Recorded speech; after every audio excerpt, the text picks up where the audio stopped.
Assalamualaikum warahmatullahi wabarakatuh. Adik-adik di sini sebelumnya udah pada kenal belum sama kakak yang ada di sini? Belum ya? Ada pepatah mengatakan kalau yang tak kenal maka tak sayang. Oke, kali ini mungkin saya mau perkenalan dulu ya bersama dengan adik-adik. Perkenalkan, nama saya Maria Bazinda. Asal rumahnya itu di Desa Klambok, kecamatannya Wonosari. Nanti kalau yang tahu Desa Klambok bisa main dengan saya. Terus kalau kuliahnya itu di Universitas Islam Negeri Abdurrahman Wahid Pekalongan. Jadi terkenalnya sekarang itu Uni Gus Dur Pekalongan. Alhamdulillah saat ini menduduki di semester 6. Doakan ya semoga bisa lulus juga. Untuk kali malam ini saya minta izin kepada adik-adik semuanya untuk adanya mengadakan pemilihan guna memenuhi tugas kuliah saya. Salah satunya itu kan adalah mata kuliah praktikum profesi. Nah, mata kuliah praktikum profesi otomatis seorang mahasiswanya itu harus bisa melakukan pemilihan gitu kan, karena banyak orang gitu. Salah satunya bersama dengan adik-adik juga. Untuk materi yang saya ambil itu tentang terkait dengan penularan HIV.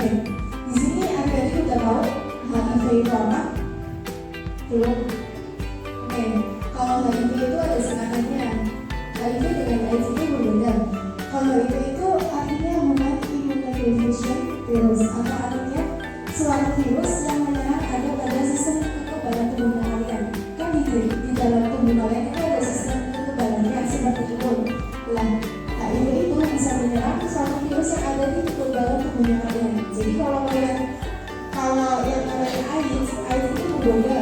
AIDS itu kan artinya acquired immunodeficiency syndrome, atau yang sudah penyakit yang diderita oleh HIV positif. Jadi kalau misalkan AIDS itu orang yang sudah terkena HIV positifnya. Kalau misalkan kalian terkena HIV ternyata masih negatif, otomatis itu belum dikatakan orang yang terkena AIDS. Tapi kalau misalkan sistem kekebalan tubuh kalian rusak, itu bisa masuk dalam penyakit HIV. Tapi belum masuk dalam AIDS. Soalnya kan kalau AIDS itu harus HIV itu positif, yang mana menyebabkan sistem kekebalan tubuh itu menurun. Jadi udah bisa membedakan ya antara HIV dengan AIDS. Udah ya. Oke, mungkin adik-adik ada yang penasaran bagaimana sih Mbak cara penularannya? Oke, sebelumnya minta maaf ya kalau di sini gambarnya agak terlalu vulgar. Soalnya pembahasannya juga agak terlalu, mungkin karena ini masih di kalangan adik-adik, gak apa-apa ya buat pelajaran aja. Jadi untuk penularan HIV itu yang pertama karena adanya hubungan seks beresiko. Tahu hubungan seks beresiko itu seperti apa? Mas Sobi bisa dicapakan hubungan seks beresiko seperti apa? Ya, beragam. Jadi kalau hubungan seks beresiko ini ya, ini kan pembelajaran buat adik-adik aja. Kan masih kecil, masih remaja, otomatis harus lebih baiknya, alangkah baiknya mengutamakan pada menuntut ilmu.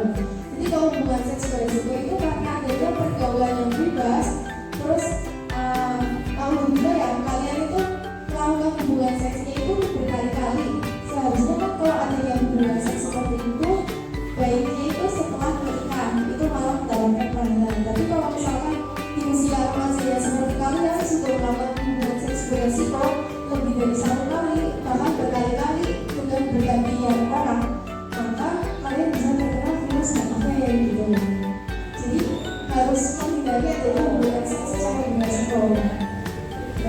Terus yang kedua itu adanya penggunaan jarum suntik berlebihan. Adik-adik di sini pernah disuntik ya? Nah itu biasanya itu harus perlu diperhatikan lagi, soalnya ada beberapa bidan atau yang menyuntik itu suntiknya itu nggak diganti gitu. 1 kali, harusnya kan 1 kali pemakaian diganti, tapi itu berkali-kali. Jadi itu bisa beresiko adanya penyakit HIV. Terus selain itu ketika jarum suntiknya misalkan yang disuntikannya di sebelah sini, tapi suntiknya itu terlalu berlebihan, sering-sering terus di sini, akhirnya kan sistem kekebalan tubuhnya kita menurun, dan itu bisa menyebabkan adanya HIV gitu. Terus selain itu ada peralatan medis non steril. Jadi peralatan medis non steril itu maksudnya misalkan ada peralatan salah satunya jarum suntik, itu harus kita pemakaiannya satu kali, itu dipakainya berkali-kali, jadi itu nggak steril lagi gitu. Alhamdulillah kalau pemakaian medis itu yang masih baru satu kali nanti diganti gitu, nggak berkali-kali. Misalnya kalau terus-terusan pakai bisa dikeluarkan adanya virus HIV. Selanjutnya ada transfusi darah. Di sini tahu transfusi darah seperti apa ya? Kalau transfusi darah mungkin kalau misalkan kalian lagi donor darah gitu ya. Terus adanya transfusi darah yang mana misalkan penyakit HIV, ada satu orang yang penyakit HIV mau mendonorkan darahnya. Ternyata kita itu nggak tahu kalau orang itu terkena HIV. Nah, darahnya itu ditransfer ke kita, otomatis kita juga bisa terkena adanya penyakit HIV gitu. Terus yang lain ada ibu HIV positif ke bayinya. Jadi penularan HIV yang paling terakhir itu ketika misalkan ya ibunya kalian tahu itu HIV positif, terus menyusui ke bayinya, yang masih menyusui itu otomatis nanti bayinya juga ikut kena HIV. Tapi kalau misalkan orang tuanya nggak HIV positif, otomatis itu nggak bakalan kena HIV. Itu kan cara penularan HIV-nya. Selanjutnya ada HIV itu bisa ditular, tidak dapat ditular melalui apa saja sih? Yang pertama itu tidak dapat menular melalui ciuman. Tapi bukan berarti di sini membolehkan untuk ciuman ya, ini kan hanya pembelajaran saja. Gitu. Terus berpelukan di tempat WC, sentuhan, alat makan, gigitan nyamuk. Jadi kalau misalkan teman-teman tahu nih temannya ada yang kena HIV, kalian jangan jauhi. Sebenarnya kan mereka juga sama kayak kita juga manusia biasanya. Tapi kebanyakan orang-orang yang belum tahu, orang awam itu kalau ada orang yang kena penyakit HIV itu pada takut, maksudnya nggak mau temenan gitu. Ada nggak yang justifikasi kayak gitu? Maksudnya takut pengen berteman dengan apa?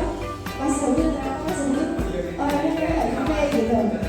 Aku nanti aku jadi teman HIV. Jadi sebenarnya itu nggak masalah ya teman-teman. Kalau misalnya kita tahu sih kena HIV, kita harusnya itu bisa rangkul gitu. Rangkulnya itu dikasih motivasi, dikasih semangat. Kalau HIV itu hanya tertular hanya beberapa saja yang tadi sudah disebutkan kan itu ada 2. Jadi kalau misalkan kalian berteman kayak gini, jadi saat itu nggak bakalan terkena virusnya gitu. Terus selanjutnya ada cara pencegahan HIV/AIDS. Kalau pencegahan HIV/AIDS itu yang pertama anjir untuk tidak berhubungan seks saat jauh dari pasangan. Maksudnya tidak berhubungan seks itu ketika nantinya misalkan berarti saat ini orang tuanya kalian itu sedang LDR, maksudnya atau ibunya di rumah, bapaknya atau di Jakarta atau di mana gitu. Otomatis kan ya kalau yang pasang suami istri ada kalanya pengen hubungan seperti itu. Ya itu alangkah baiknya itu diajarkan lebih dahulu, maksudnya harus rutin dan konsisten antara mau melakukan hubungan tersebut. Kalau misalnya tidak konsisten dengan baik, itu bisa menularkan adanya HIV gitu. Terus setia dengan pasangannya. Di sini tuh tidak boleh ganti ya tersebut. Kalau misalkan punya pasangan gitu ya, itu harus setia, harus satu orang saja. Kalau misalkan nggak setia, terus apalagi nggak pernah hubungan kayak gitu, itu alamatnya udah ada tanda bisa kena HIV gitu. Terus selanjutnya ada menggunakan kondom saat berhubungan seks. Ada di sini nggak tahu kan betul apa? Tahu ya? Alhamdulillah. Iya. Belum waktunya. Intinya kalau kondom itu jangan digunakan ya. Sebenarnya kan ya di sini masih kecil-kecil. Tadi juga masih. Jadi kalau misalkan mau berhubungan seks, alangkah baiknya menggunakan kondom tersebut gitu. Terus selanjutnya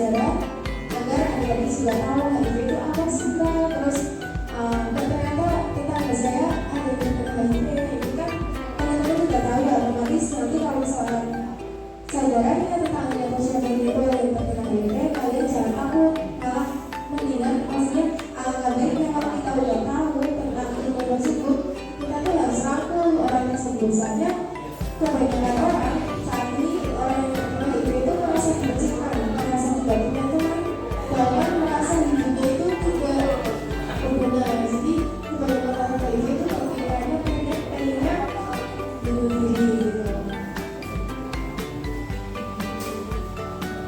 Terus sebenarnya tes HIV itu penting nggak sih? Kalau menurut teman-teman penting nggak?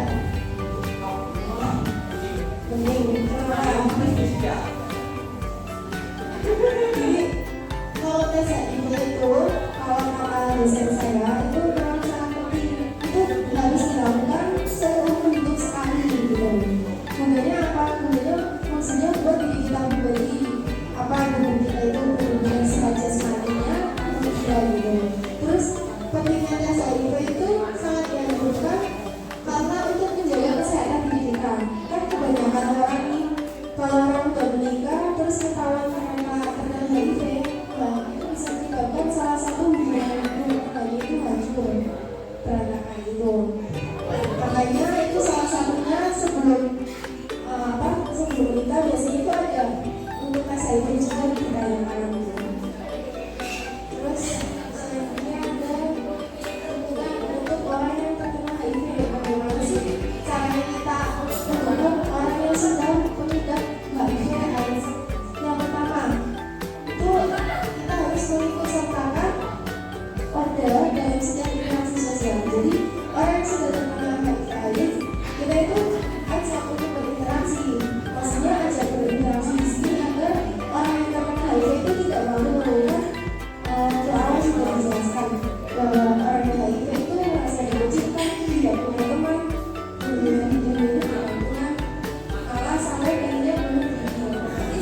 Kita sebagai temannya kalau sudah tahu kalau HIV itu orang yang sudah terkena HIV itu harus kita jaga, harus kita perangi. Nah itu bisa menggunakan untuk berinteraksi sosial bersama dengan.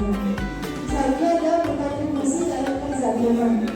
Biasanya kalau orang HIV itu malas untuk berkegiatan karena merasa dirinya itu tidak berguna dalam hidupnya. Otomatis kita sebenarnya ketika tahu orang itu terkena HIV, kita ajak untuk bersih-bersih di rumah, cuci piring, cuci itu agar orang yang mengidap HIV itu merasa, oh ternyata aku masih diberikan, aku ternyata masih bisa hidup sama seperti yang lainnya. Terus selain itu kita harus menimbulkan rasa tanggung jawab terhadap orang yang terkena HIV tersebut. Kenapa? Soalnya kan dia yang melakukan, berarti dia harus juga bertanggung jawab atas kehidupannya dirinya sendiri gitu. Yang terakhir ada di mata Tuhan semua manusia itu tetap sama. Begitu juga orang yang terkena penyakit HIV/AIDS. Jadi semisal kalau ternyata di antara kalian hidup dengan ada penyakit HIV/AIDS, mungkin jangan diusirkan ya, bisa berteman. Soalnya kan kalian di sini udah pernah nih melakukan pilihan. Sekali-kali kalian juga udah nggak apa-apa bertemu ini HIV itu nggak semuanya apa yang kita tahu kok. Terus kalau HIV itu hanya menularkannya itu hanya tertentu doang gitu. Nggak sampai interaksi kita juga kita masih bisa jalan kok gitu. Ya mungkin tujuannya ada yang tadi menjawab untuk berusaha dan amat dalam penularan HIV. Sarannya gimana sih? Untuk adik-adik ya yang masih remaja ini harus menghindari adanya hubungan seks. Kalau tidak hubungan seks ya, otomatis dari sampai saat ini adik-adik itu harus bisa menghindari hubungan seks. Soalnya kalau sudah masuk dalam hubungan seks tersebut menjadikan pergaulan yang bebas, jadi hidupnya berantakan. Yang seharusnya kalian untuk bisa mendapatkan cita-citanya, kalian bisa melakukan karena telah melakukan hubungan seks tersebut. Soalnya orang kalau sudah satu kali melakukan hubungan seks itu akan berisiko ketergantungan secara terus-menerus. Terus mampu menjaga diri, entah itu laki-laki maupun perempuan itu harus mau menjaga diri di rumah, dimanapun berada itu harus dijaga. Terus yang ketiga adalah mengatur pola hidup bersih. Mengatur pola hidup bersih itu dimulai dari makanan yang teratur sama kehidupan sehari-hari adik-adik dalam kegiatannya. Kalau misalkan hidup polanya sudah teratur, otomatis secara bisa terhindar dari banyak kerusakan. Terus menghindari adanya jalur suntik berlebihan. Mungkin kalau dari saat ini juga pernah jalur suntiknya karena apa ya? Iya, apa? Vaksin ya? Udah pada vaksin berapa berarti? Ya. Kalau vaksin coba apa ya? Sama itu kan pasti jalurnya steril dan satu kali pemakaian. Jadi kalau misalkan selain dari jalur suntik kayak vaksin itu perlu apa? Perlu hati-hati, kita juga boleh nanya ini jalurnya steril enggak? Jangan dipakai tes terus, berapa kali kita dipakai dan sebagainya baru bedanya agar enggak terkena penyakit HIV gitu. Yang kedua, sebelum tadi ada ini pergaulan yang baik. Jadi teman-teman juga pergaulan yang baik itu sangat penting. Terus kalau misalkan kalian sudah ikut dalam majelis ini, otomatis kalian itu orang-orang yang beradu. Kenapa? Soalnya banyak saat ini anak-anak itu malas untuk ikut majelisan.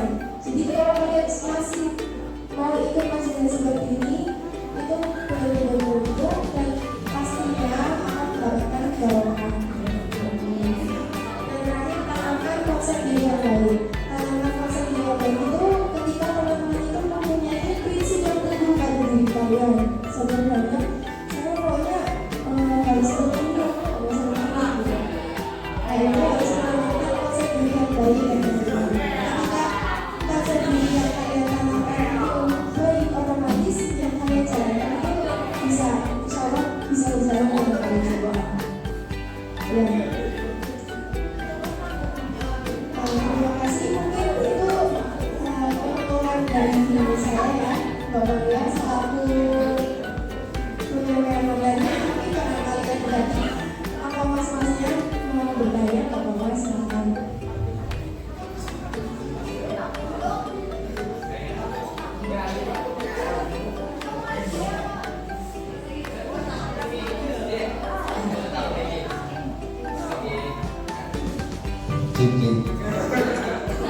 Bismillahirrahmanirrahim. Jadi untuk mengenai definisi HIV itu apa Mbak? Dan untuk syarat ketentuan untuk terkena virus HIV itu gimana caranya Mbak? Kalau definisi dari terkena HIV yaitu ketika suatu HIV itu virus yang sudah merusak ke dalam tubuhnya. Terus pertanyaan selanjutnya, Syarat ketentuan untuk bisa terkena HIV itu gimana caranya? Tapi kalau katanya apa maksudnya Mbak? Belum selesai saya ngomong. jadi orang kalau mau terkena HIV itu gampang. Salah satunya ya tadi hubungan seks yang beresiko gitu. Itu bisa mengakibatkan adanya HIV itu mas salah satunya.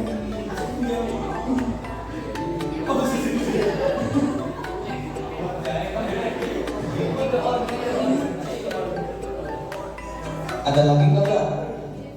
Ya selain itu hubungan beresiko itu kan adanya jarum suntik yang berlebihan. Mungkin masnya kalau sering disuntik ya, kalau vaksinnya itu emang udah dibuat sistem kekebalan tubuhnya intinya agar sehat kuat. Tapi kalau misalkan jarum suntiknya itu misalkan masnya sakit terus disuntik berlebihan, maksudnya jarum suntiknya itu gak diganti-ganti, nah itu otomatis bisa mengakibatkan adanya virus HIV. Ya alhamdulillah nggak pernah suntik Mbak saya. Vaksin nggak suntik saya Mbak.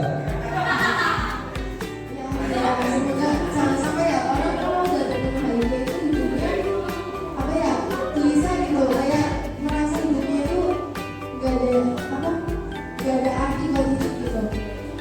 Pengalaman dari teman-teman saya, maksudnya dosen yang cerita itu kalau misalkan orang yang terkena HIV itu pikirannya ada cuma satu, kayaknya itu menjadi gak boleh gitu. Ada yang lagi?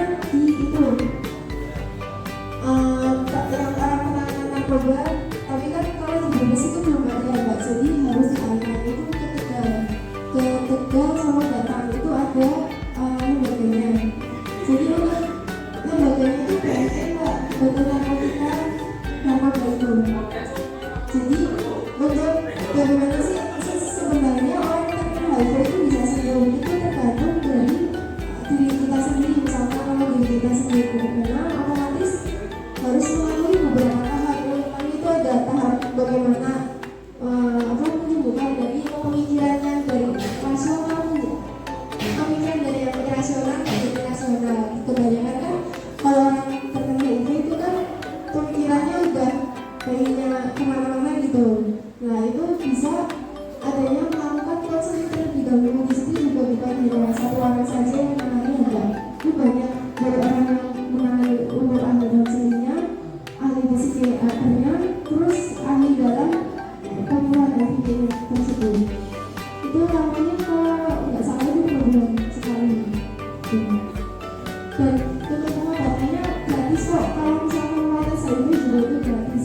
Itu di Jakarta kota. Kabupaten ini. Aku dari sini pernah dengar katanya HIV itu gak ada obatnya.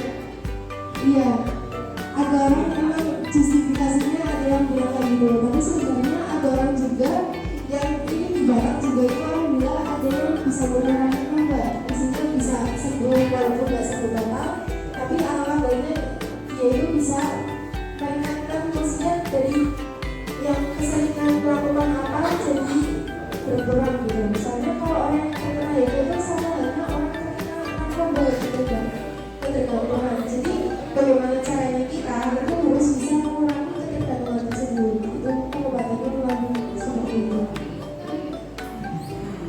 Terima kasih. Sama-sama. Ada lagi atau sudah cukup? Cukup. Oke. Yang mau Mas? Apa sih gejala awal terkena HIV?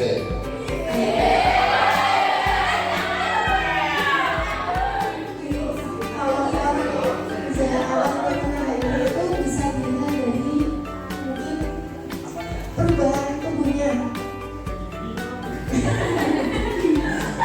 Itu bisa kayak orang terkena narkoba tahu, orang yang terkena ketergantungan narkoba tahu. Belum tahu itu kan biasanya kalau orang terkena HIV itu orangnya jadi suka lemesan, terus sering jadi pengen ikut, pengen nonton yang seperti itu hubungan seks itu mas, pengen melakukan terus kalau dalam hal belajarnya juga itu menurut drastis sampai jadi nggak mau gitu, kayak benar-benar orang malas gitu. Tapi sebenarnya orang HIV juga nggak kelihatan banget itu orang terkena HIV atau enggak, itu tergantung dari orang yang terkenanya. Kalau misalkan orangnya jujur bisa ngobrol sama kita, ya kita harus bisa merangkulnya. Tapi kebanyakan orang yang terkena HIV itu menutup diri, gak mau ngomong kalau saya itu terkena HIV gitu. Soalnya kembali lagi justifikasi dari masyarakatnya itu sudah negatif, maksudnya kalau orang HIV itu dijauhi aja, ini tidak cerita, seharusnya kan gak boleh gitu.